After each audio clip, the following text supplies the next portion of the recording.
3S, muy bien.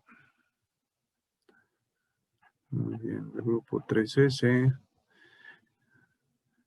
Es el único grupo que ahorita está conectado el 3S conmigo, ¿verdad? ¿Hay alguien más de otro grupo? No, muy bien. Correcto. Solo somos del 3, profesor. Nada más son los del 3, muy bien, ¿sí? Bueno. Ahora vamos a ver quiénes son los que faltaron. Díganme apellidos. Yo no pasé lista, soy Miguel Gómez. ¿Pero su apellido? Miguel Gómez, ese es mi apellido. Miguel Gómez, sí. ¿Quién más?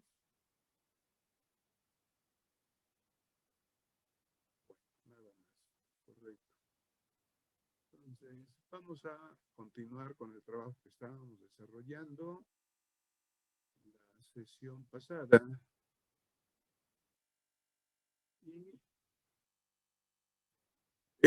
A ver, vamos a ver. Teníamos problemas de caída libre.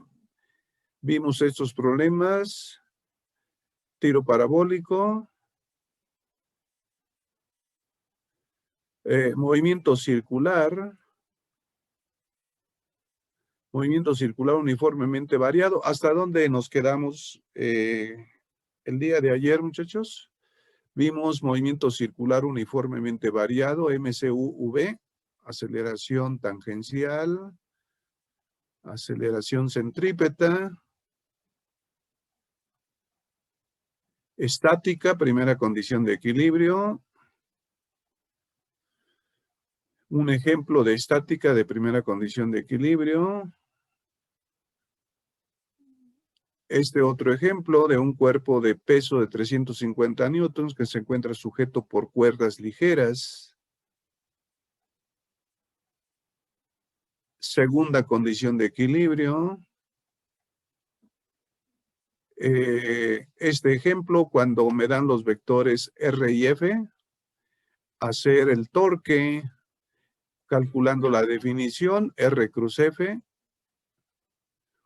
o bien fuerza por brazo de palanca. Oiga, profe, ¿está compartiendo algo? No, todavía no. Ahorita voy. Vamos a ver.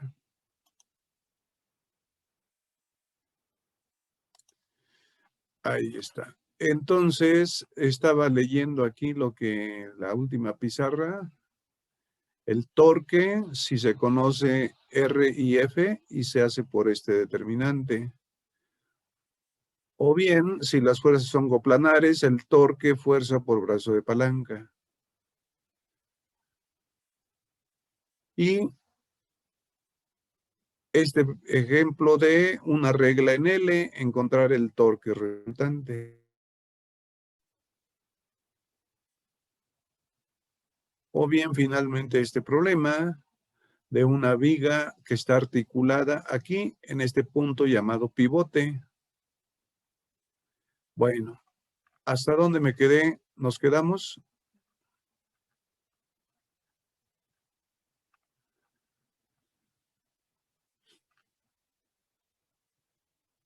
Hasta la L, me parece.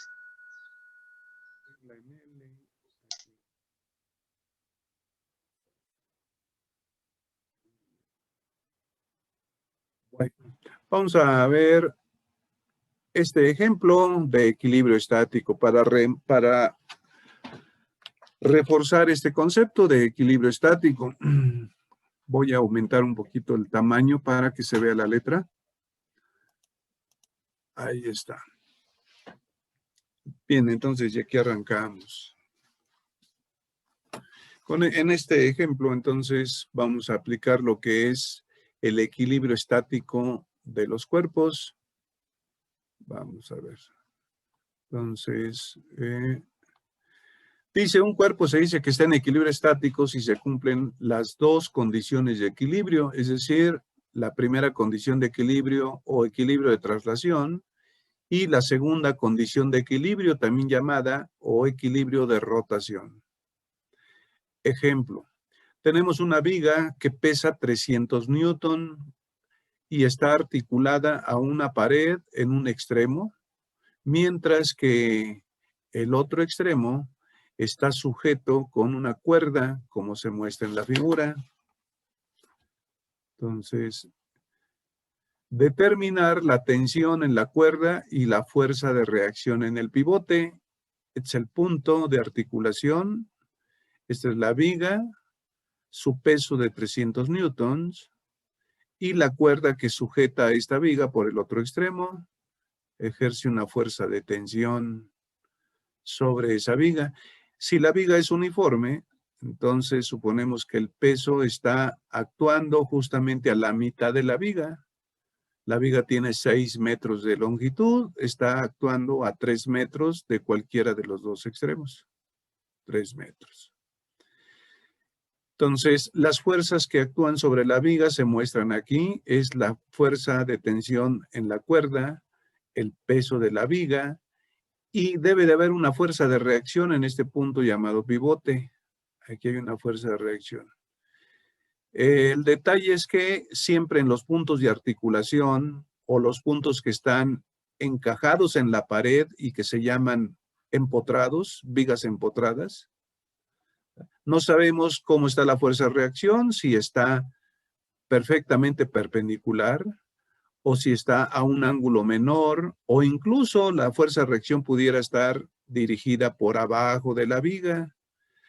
Como no sabemos entonces la dirección de esa fuerza, proponemos dos fuerzas en el punto de articulación, una fuerza que le llamamos fuerza vertical y una fuerza llamada fuerza horizontal.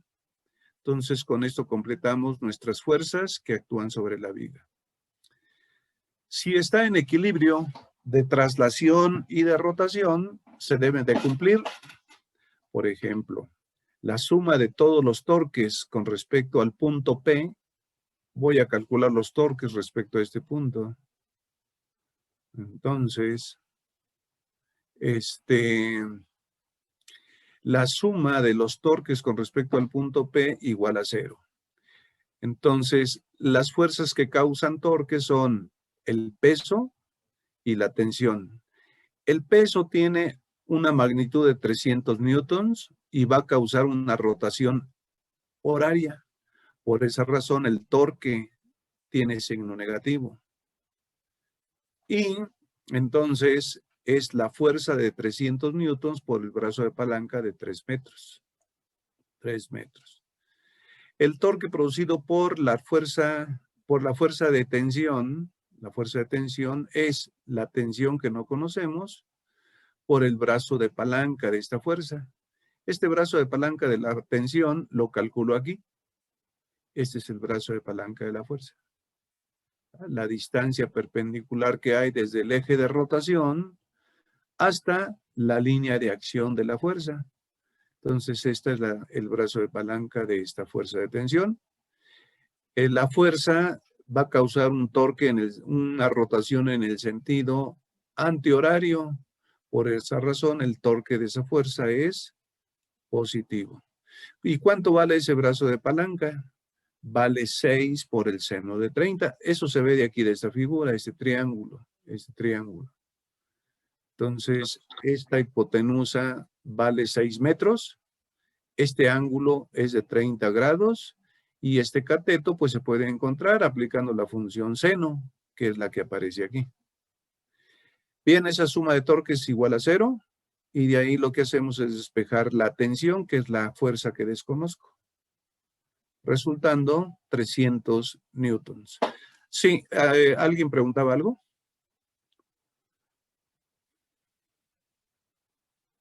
Bueno. Entonces, aquí terminamos con la segunda condición de equilibrio, ¿verdad? O equilibrio de rotación. Ahora, para calcular estas fuerzas que hay en la reacción, aquí en el pivote, estas fuerzas de reacción, aplicamos la primera condición de equilibrio. Suma de componentes en X igual a 0, suma de componentes en Y igual a 0. Correcto. Entonces, cuando aplicamos esa suma de componentes, tenemos que la fuerza horizontal FH menos la componente de la tensión T coseno de 30 igual a 0. De aquí, de esta ecuación, despejo la fuerza horizontal que hay ahí en el punto de articulación, ya que la tensión la conocí utilizando la segunda condición de equilibrio. Esta ya la conozco. ¿Cuánto resulta la fuerza horizontal que tracé ahí? Vale 259.8 newtons. Ahora, si aplico nuevamente la primera condición, pero la suma de componentes en Y, me queda esta fuerza vertical más la componente de esta tensión en la dirección vertical, o es decir, en el eje Y, menos este peso, que es de 300 newtons. Esa es esta ecuación. Como ya conozco la tensión en la cuerda y el peso de esa viga, de aquí despejo la fuerza vertical que propuse. Se obtienen una fuerza vertical de 150 newtons. Ahora bien, ya tengo las dos componentes de esa fuerza de reacción. Tengo una componente horizontal, es esta que tracé, esta fuerza horizontal, y una fuerza vertical de 150 newtons, que es esta que tracé, 150. Entonces, lo que vamos a hacer ahora es encontrar la fuerza resultante. Eso es lo que dice esta figura. Si ya tengo la componente vertical y la componente horizontal, pues entonces la fuerza resultante, ¿verdad?, es la que tiene estas componentes formada por este paralelogramo. Y se obtiene mediante el cuadrado de la componente horizontal más el cuadrado de la componente vertical, raíz cuadrada.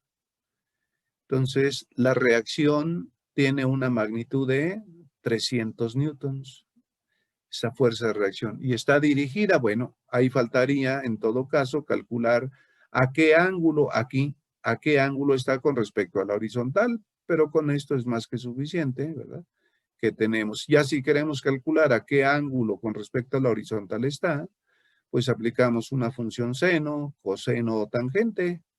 Por ejemplo, si aplicamos la función tangente de aquí, de este ángulo de inclinación, tendría este cateto opuesto, que viene siendo la componente vertical entre este cateto adyacente, que es la componente horizontal, y de ahí despejar el ángulo teta.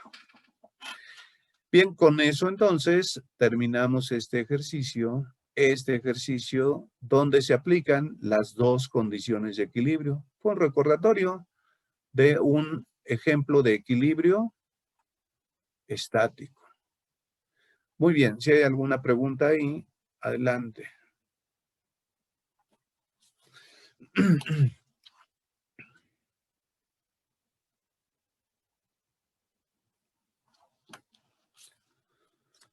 Oiga, profe, un comentario. Ahorita que Dígame. pasó lista y yo no estaba, entonces, pues no lo quería interrumpir, ¿no? Pero pues ya estoy aquí.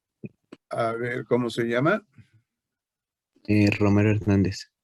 Romero. Correcto, ya está.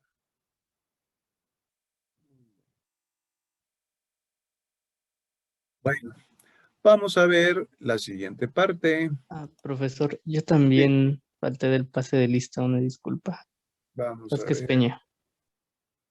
López Vázquez. Vázquez. Yo igual, profe. Vázquez, vamos a ver.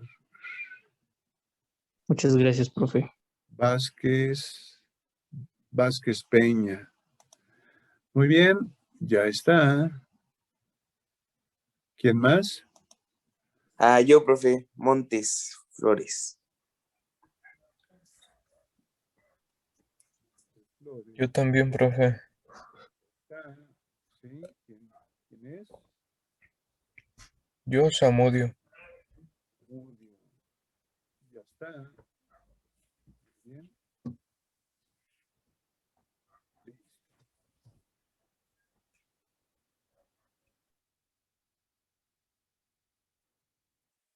Listo. Bien, vamos a ver el estudio de las leyes de Newton. Vamos a recordar los enunciados de las leyes de Newton. Vamos a ver. La primera ley de Newton, también conocida como ley de la inercia, afirma que todo cuerpo tiende a permanecer en su estado de reposo o de MRU hasta que una fuerza no equilibrada lo saque de dicho estado. Este enunciado, recuerden que tiene varias consecuencias que están ahí escondidas, ¿verdad? Por ejemplo, aquí dice que mientras esté en reposo o en MRU, todas las fuerzas están equilibradas. Eso me dice que entonces un cuerpo que siga o que obedezca la primera ley de Newton, ¿verdad?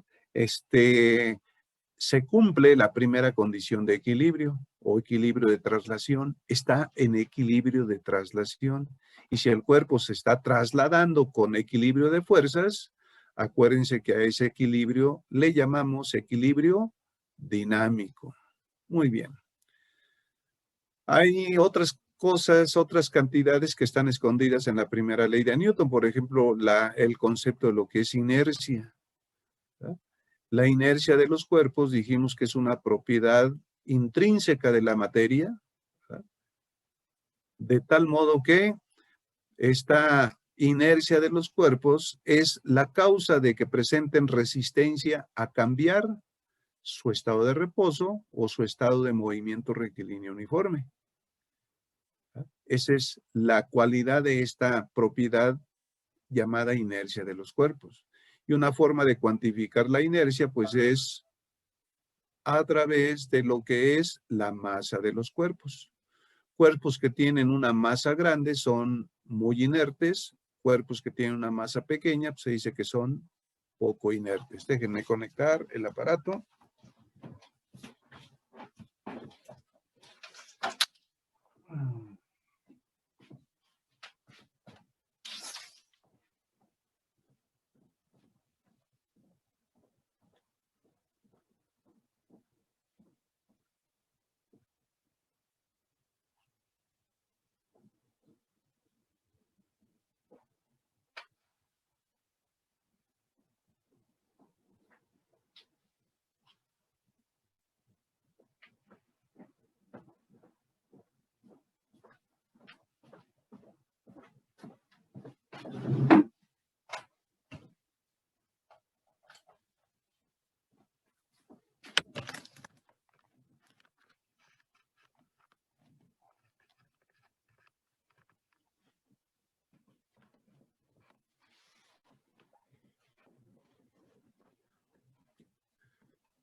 Bueno, continuamos. Vamos a ver.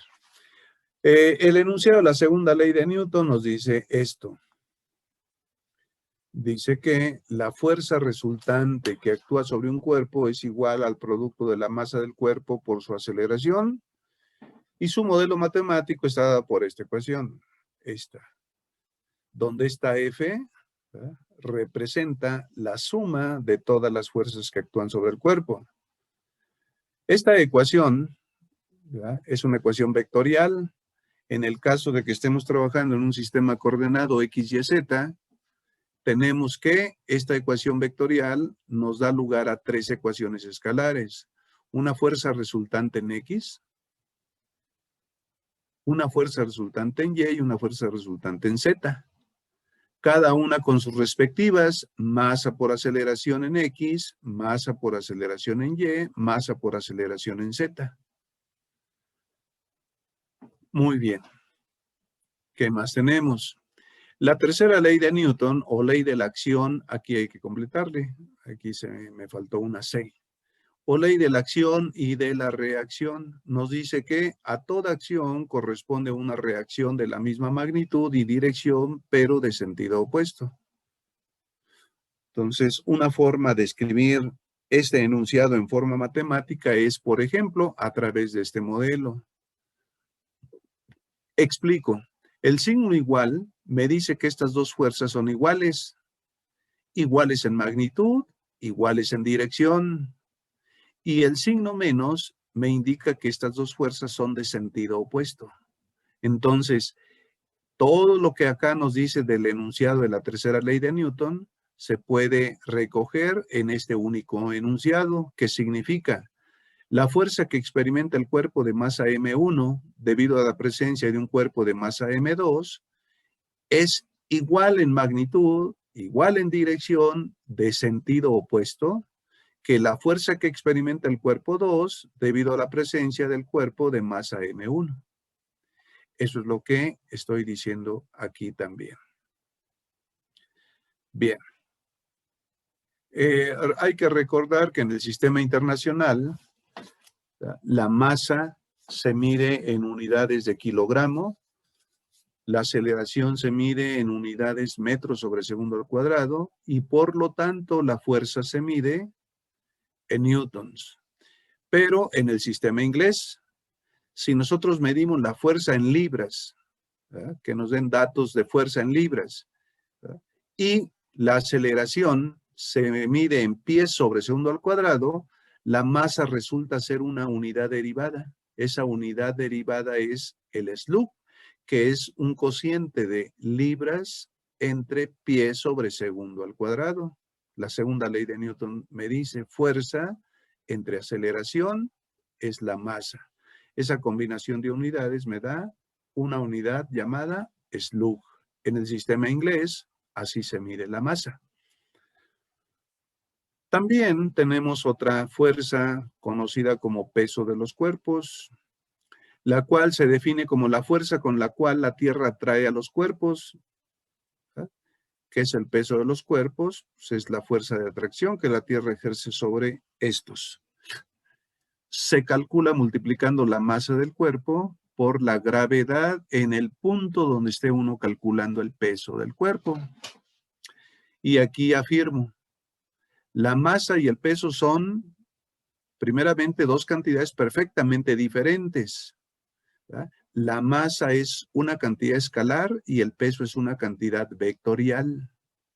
La masa es una cantidad que es constante en cualquier punto, en cualquier localidad del espacio, mientras que el peso depende del valor de la gravedad que tengamos en ese punto del espacio. Entonces, hay que tener cuidado con esas características, masa y peso, y sus diferencias. Aquí presento un ejemplo acerca de lo que es la primera ley de Newton. Un automóvil de 1.200 kilogramos se mueve uniformemente sobre un plano inclinado a 30 grados sobre el horizontal. ¿Qué fuerza desarrolla el motor?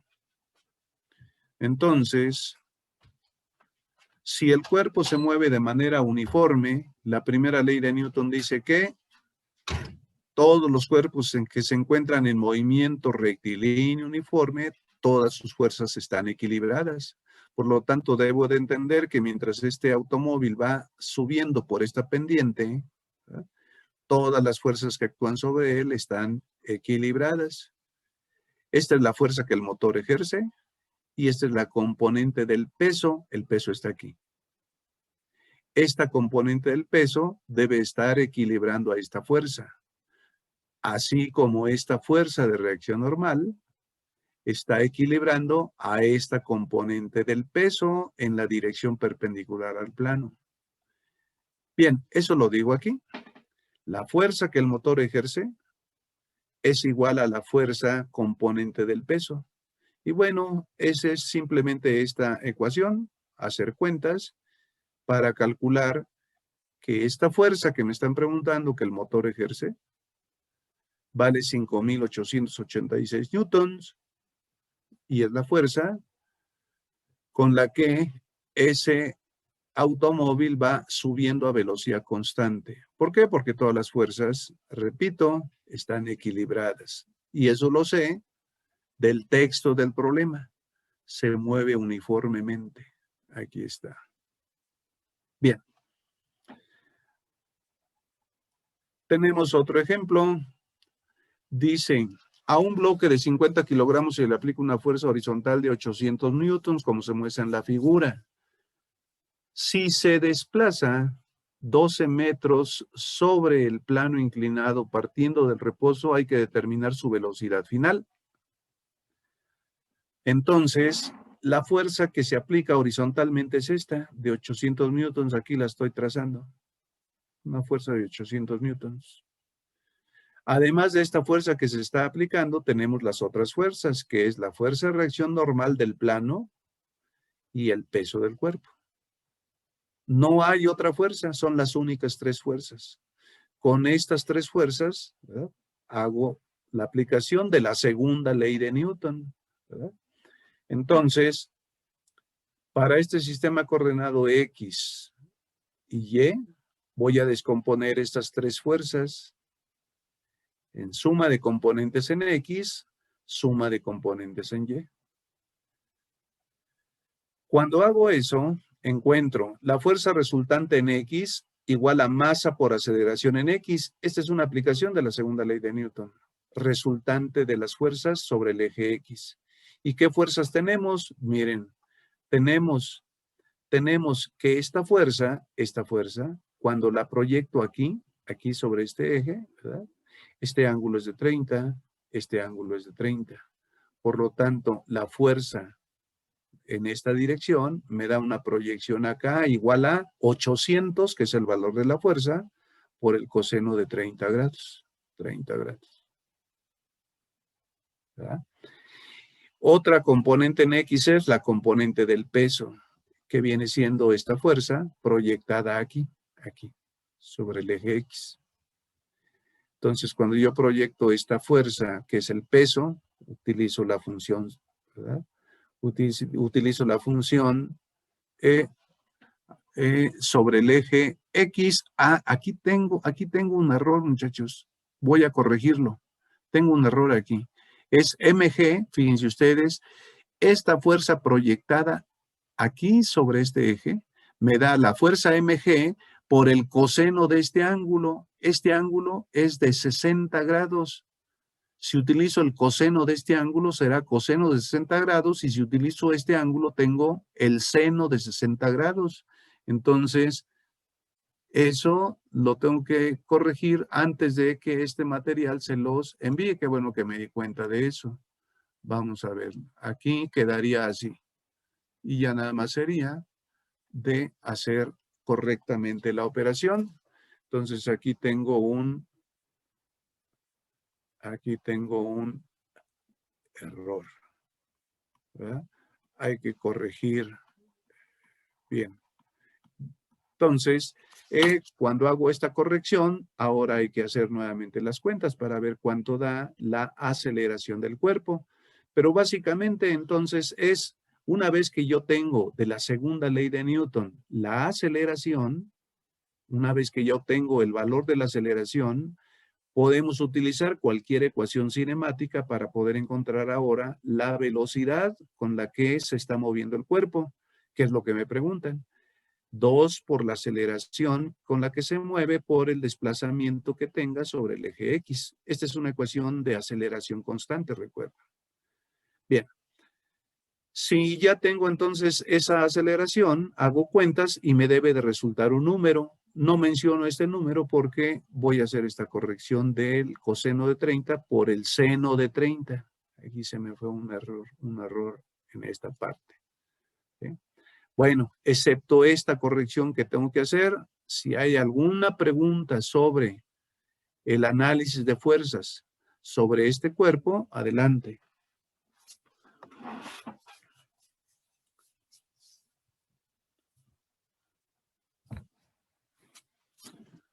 No, profe. Aquí, muy bien, esta fuerza, esta fuerza aquí me da esta componente. Esta es la que es F coseno de 30 grados. Y cuando proyecto esta fuerza aquí, esta fuerza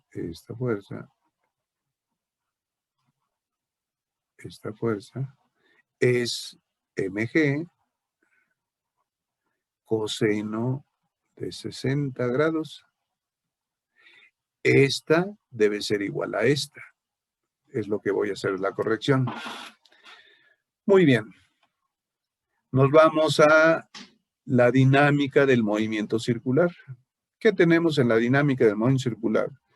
Ahí me recuerdan que hay dos fuerzas importantes de fricción y las dos son fuerzas por deslizamiento, es decir, cuando dos superficies se mueven una respecto a la otra. Una fuerza cuando el cuerpo está en reposo, llamada fuerza de fricción estática, y otra fuerza cuando el cuerpo se está moviendo sobre la superficie, llamada fuerza de fricción cinética. Ambas fuerzas son proporcionales a la fuerza de reacción normal, donde esa constante de proporcionalidad recibe el nombre de, si el cuerpo no se mueve, porque todavía no se alcanza el máximo valor de la fuerza de fricción estática, entonces esta constante de proporcionalidad se llama coeficiente de fricción estática. Y cuando ya el movimiento ocurre, esa constante recibe el nombre de coeficiente de fricción cinética. Y se cumple esta desigualdad. El coeficiente de fricción estática experimentalmente se encuentra que siempre es mayor que el coeficiente de fricción cinética. Eso es lo que está ahí indicado. Por ejemplo, tenemos dos bloques de masas M y 2M. Y están unidos por una cuerda que pasa por una polea sin fricción. El bloque de masa 2M cuelga de un extremo de la cuerda y en el otro extremo está el bloque de masa M sobre una mesa, cuyo coeficiente de fricción es 0.3. Hay que determinar la aceleración del sistema y la tensión en la cuerda. Bueno, entonces aquí tengo en la figura el bloque de masa M y el bloque de masa 2M. Las fuerzas se muestran aquí. Para el bloque de masa M tengo la fuerza de tensión, la fuerza de reacción normal, el peso y la fuerza de fricción que hay entre las dos superficies, la superficie del cuerpo y la superficie de la mesa. Cuando analizo las fuerzas para M, en la dirección suma de fuerzas en Y, no hay movimiento en Y, esa suma debe ser 0. La normal menos el peso igual a 0. Eso es lo que dice esta primera ecuación. La siguiente, la suma de fuerzas horizontales, la tensión menos la fuerza de fricción igual a masa por aceleración. Esta de aquí. Y recordar que la fuerza de fricción se relaciona con la normal mediante su modelo matemático. Esta normal la encuentro de esta primera ecuación, que es igual al peso. De ahí obtengo la primera ecuación. La tensión la ecuación de aplicar la primera condición de equilibrio para el cuerpo de masa M. Si hago lo mismo para el cuerpo de masa 2M, este que está aquí, tengo una fuerza de tensión dirigida verticalmente hacia arriba y una fuerza que es el peso, la masa 2M por G. La suma de esas fuerzas debe ser igual a la masa del cuerpo por su aceleración. Tengo dos ecuaciones. Entonces, con esas dos ecuaciones, y tengo dos incógnitas, la tensión y la aceleración. La tensión y la aceleración. Con esas dos ecuaciones, ¿verdad?, despejo cualquiera de ellas y se encuentra lo siguiente. Dice, resolviendo las dos ecuaciones, la 1 y la 2, se encuentra que la aceleración vale 5.6 metros por segundo al cuadrado. Y una vez que tengo la aceleración, pues puedo sustituir, ya sea en la 1 o en la 2, esa aceleración y encontrar cuánto vale la tensión. 33.6 newtons. Este fue un ejemplo de fuerzas de fricción y de la segunda ley de Newton. comentarios hasta aquí antes de continuar a la otra pantalla.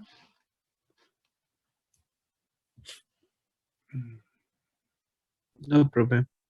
Todo bien. Vamos a ver en la otra pantalla que tenemos.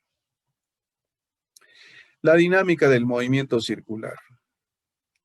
Los cuerpos que describen una trayectoria circular es porque existe una fuerza llamada fuerza centrípeta y es la que los mantiene dentro de esta trayectoria. La fuerza centrípeta se define, esta es la parte importante de la definición de lo que es la fuerza centrípeta, ¿verdad? Si sobre un cuerpo están actuando muchas fuerzas, aquí dice, descomponga todas esas fuerzas en la dirección radial, es decir, en la dirección de una línea que pasa por el centro de la trayectoria circular. Sume todas esas componentes. Ya de que sumó todas esas componentes, esa suma, llámele fuerza centrípeta. Eso es lo que dice este enunciado. La fuerza centrípeta se define como la resultante de todas las componentes de las fuerzas en la dirección radial. Es decir, en la dirección de una línea que pasa por el centro de la trayectoria circular. Bien, y según la segunda ley de Newton, esta fuerza resultante es igual a la masa del cuerpo por su aceleración centrípeta. Esta es la segunda ley de Newton. Fuerza resultante igual a masa por aceleración. ¿Qué aceleración? La aceleración hacia el centro de la trayectoria circular. Aceleración centrípeta. Que se puede escribir como velocidad al cuadrado entre radio o como velocidad angular al cuadrado por el radio de la trayectoria. Por ejemplo, supongamos que se tiene una piedra de 250 gramos que está atada a una cuerda de 1.5 metros y gira en un círculo vertical. Si en la parte más alta de su trayectoria tiene una velocidad de 8 metros por segundo, se pide determinar la tensión en la cuerda y la fuerza centrípeta en esta posición. Aquí tenemos el movimiento circular de esa piedra. Cuando está por el punto de máxima altura, tiene una velocidad de 8 metros por segundo. En ese momento, las fuerzas que actúan sobre la piedra son el peso de la piedra, mg, y la tensión que hay en la cuerda. Bien, sumo estas dos fuerzas. Esta suma de fuerzas en la dirección radial, es decir, hacia el centro de la trayectoria, esa suma es la fuerza centrípeta, eso es lo que estoy diciendo aquí. La suma de esas fuerzas es igual a mi fuerza centrípeta. Despejo la tensión, encuentro que son 8.2 newtons. Y por otro lado, para encontrar ahora el valor de la fuerza centrípeta, yo lo pude haber hecho de esta ecuación, porque la fuerza centrípeta se calcula o bien con este lado derecho de la segunda ley de Newton, o bien se calcula con este lado izquierdo de la segunda ley de Newton. Pero aquí no conozco la tensión todavía. Entonces la hubiera calculado de aquí. Pero primero calculé la tensión. Ya que tengo la tensión, ahora vamos a calcular la fuerza centrípeta. Del lado derecho de la ecuación conozco la masa, conozco la velocidad, conozco el radio de la trayectoria circular, es la longitud de la cuerda. Eso vale 10.6 newtons. Muy bien. Este comentario lo voy a cambiar de posición. Este comentario, esos tres rengloncitos deben de ir aquí. Aquí deben de ir. Aquí. Bien, continúo. La ley de gravitación universal es parte del movimiento circular. Dice, esta ley establece que las partículas en el universo se atraen con una fuerza que es proporcional al producto de sus masas e inversamente proporcional al cuadrado de la distancia que las separa. Matemáticamente se escribe así. Este enunciado se reduce a este modelo matemático. dos partículas en el espacio, separadas esta distancia r, cada una se atrae con la misma fuerza, claro, de sentido opuesto. Esa fuerza está dada por esta expresión, una constante que es la constante de gravitación universal, por el producto de las masas entre la distancia que hay entre ellas dos al cuadrado. ¿Cuánto vale esa constante? 6.67 por 10 a la menos 11.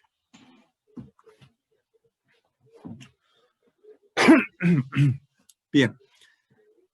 De ahí pasamos al estudio de las leyes de Kepler. Recuerden que tenemos 3 leyes de Kepler para el estudio del movimiento de los planetas. La primera ley de Kepler, también conocida como ley de las órbitas, afirma esto. Los planetas se están moviendo siempre en torno al Sol, en órbitas elípticas, estando en uno de los focos de esa elipse, el Sol. Aquí está el Sol. Se supone que esta es la posición de uno de los focos de esta elipse. Hay 2 puntos importantes en esta trayectoria circular, elíptica. Un punto que es el próximo al Sol y un punto que está lejano al Sol. Este punto próximo al Sol recibe el nombre de perihelio y este punto lejano en la trayectoria del planeta, lejano al Sol, recibe el nombre de afelio. Y aquí está el planeta, moviéndose, ¿verdad? Ahí va. Bien. Tenemos ahora la segunda ley de Kepler. En la segunda ley de Kepler, también conocida como ley de las áreas, afirma lo siguiente. El radio vector que une a un planeta con el Sol describe áreas iguales en tiempos iguales. Imaginen ustedes que tengo aquí este planeta en el punto A. La línea hipotética que une al planeta con el Sol, esta línea, esta línea, vamos a ponerle, dejé de compartir, vamos a ver. Aquí está, vamos a ver. Vamos a utilizar el apuntador, nada más que me baje aquí el control, no me lo baja. ¿Qué pasó? ¿No? Bueno, no se le pega su gana. Bueno, ni modo, no quiere. No nos da chance de... A ver, anotamos el apuntador. Ahí está. Listo.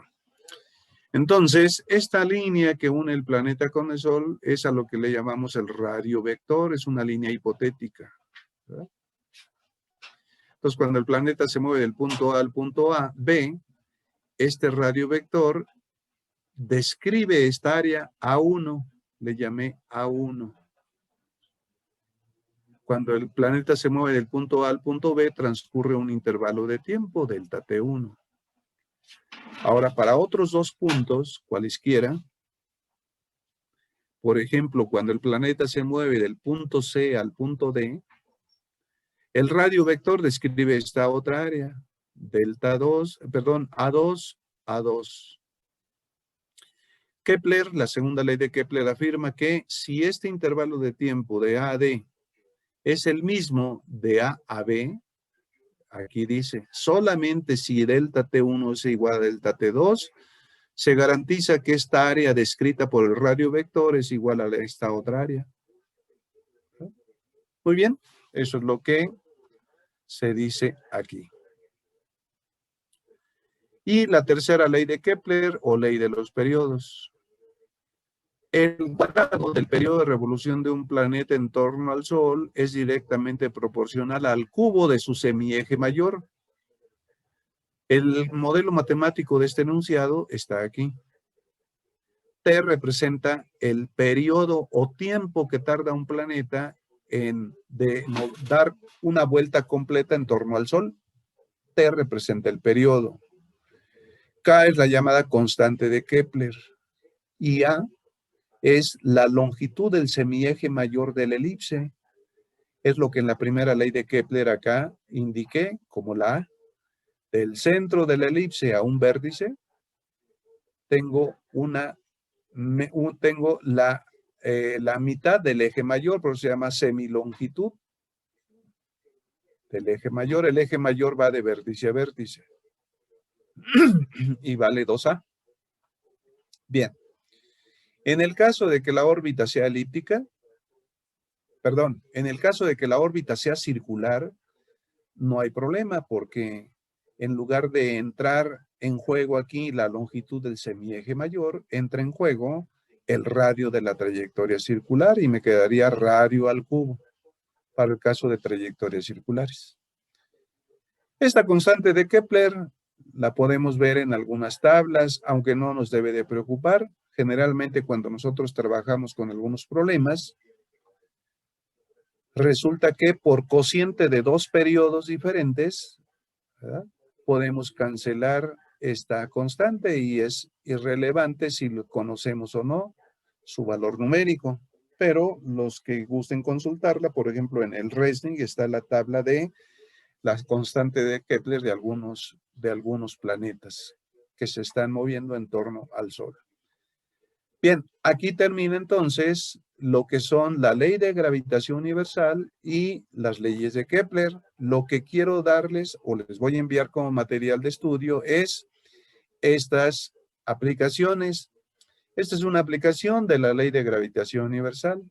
3 masas dispuestas en un triángulo así. ¿Verdad? Una masa vale M, la otra masa vale 2M, la tercera masa vale 3M. Si la M se supone de 5 kilogramos, pues entonces la masa 1 será de 5, la masa 2 será de 10, la masa 3 será de 15. Con esa información me piden determinar la fuerza que actúa sobre la masa 3. La masa 3. La masa 3 es esta que está aquí en el origen del sistema coordenado. Entonces, se trata de que apliquemos la ley de gravitación universal, considerando la fuerza sobre esta masa 3 debida a estas dos. Y sumar estas dos fuerzas, estas dos. Sumarlas en X, sumarlas en Y. Entonces, este ejercicio lleva la intención de que el estudiante no se olvide de que las fuerzas se pueden sumar vectorialmente. Y para sumarlas vectorialmente hay que descomponerlas. Una suma en X y una suma en Y. Entonces, este ejercicio va a ir resuelto en este material que les voy a enviar. También tenemos aquí una aplicación del movimiento de los planetas. Un satélite se mueve en torno a un planeta de masa M mayúscula. Este es el planeta y un satélite se está moviendo por acá, ahí alrededor de ese planeta. Dice, con un periodo de revolución T1 en una trayectoria circular R1, primero se está moviendo aquí se está moviendo, aquí. Y luego queremos que, ¿a qué altura H sobre esta órbita de radio R1? De aquí para acá. Vamos a subirnos a otra órbita. ¿A qué altura H sobre esta primera órbita? Se debe de cumplir que el satélite se mueva de tal manera que deberá moverse dicho satélite para que su periodo se duplique. Entonces, el periodo acá, en esta órbita, debe ser el doble del periodo de aquí, en esta órbita. Bueno, aquí está el desarrollo, es muy sencillo. Les decía que por cociente de los dos periodos se cancela la constante y sacamos un resultado. Bueno, ese también es el ejercicio que va a ir dentro de esta presentación. En general, si hay preguntas hasta aquí de leyes de Newton o de cinemática, adelante para platicarlo concretamente o aclarar algunas dudas conceptuales, si es que hay. Entonces, dejamos de compartir. Y si hay alguna duda, aquí nos estamos viendo, muchachos. A ver, díganme ustedes. Profesor, ¿cuál es la diferencia entre la fuerza de fricción estática y la cinemática? Vamos a ver, entonces, la fuerza de fricción estática. Vamos a ver, esa donde la tengo, vamos a ver. Entonces, cuando nosotros hablamos de estas dos fuerzas de fricción, ¿verdad? Tenemos lo siguiente, me voy a ir a una,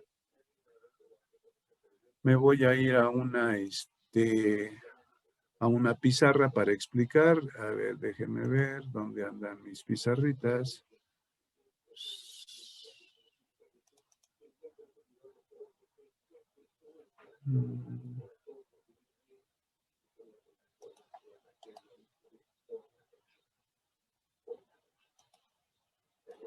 Correcto, vamos a ver. Cuando tenemos un cuerpo que está sujeto, vamos a ver.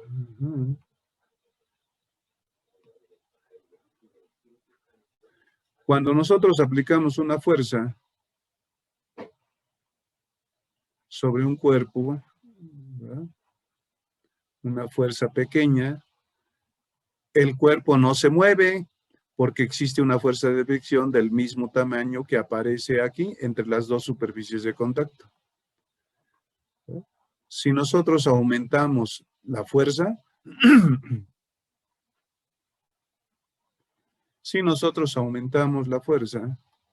entonces va a llegar el momento en el que esta fuerza tampoco hace que el cuerpo se mueva. ¿Por qué? Porque ha crecido la fuerza de fricción estática. La fuerza de fricción estática. Y si sigo haciendo este experimento, aumentando la fuerza, va a llegar el momento en el que esta fuerza también ha crecido, esta fuerza de fricción ha crecido del mismo tamaño que la fuerza que estoy aplicando, sigue siendo una fricción estática. Pero ya el cuerpo empieza a bambolearse. Se dice que se encuentra en una situación o en un estado de movimiento inminente, quiere decir que está a punto de pasar del estado de reposo al estado de movimiento. Se dice que esta fuerza ha alcanzado su máximo valor. Su máximo valor. ¿Y cuál es ese máximo valor de esa fuerza de fricción? Su máximo valor es el coeficiente de fricción estática por la normal. Estas fuerzas son menores que este valor. Son menores, ¿verdad? Si aquí aplico 8 newtons, esta fuerza es de 8 newtons. Si aquí aplico 12 newtons, esta fuerza es de 12 newtons. Si aquí aplico 55 newtons, la fuerza máxima de la de fricción es de 55 newtons. Una vez que el movimiento se inicia, entonces esa fuerza de fricción estática sigue, la fuerza de fricción sigue presente, pero ahora se llama fuerza de fricción cinética. Y la calculamos como el coeficiente de fricción por la normal. Ya el cuerpo se está moviendo por la acción de otras fuerzas. Lo importante es que esta fuerza de fricción deja de llamarse estática y ahora se llama fuerza de fricción cinética. Y va a tener un valor menor que la fuerza de fricción máxima estática. ¿Correcto? Sí, gracias. Bien, ¿alguna otra pregunta?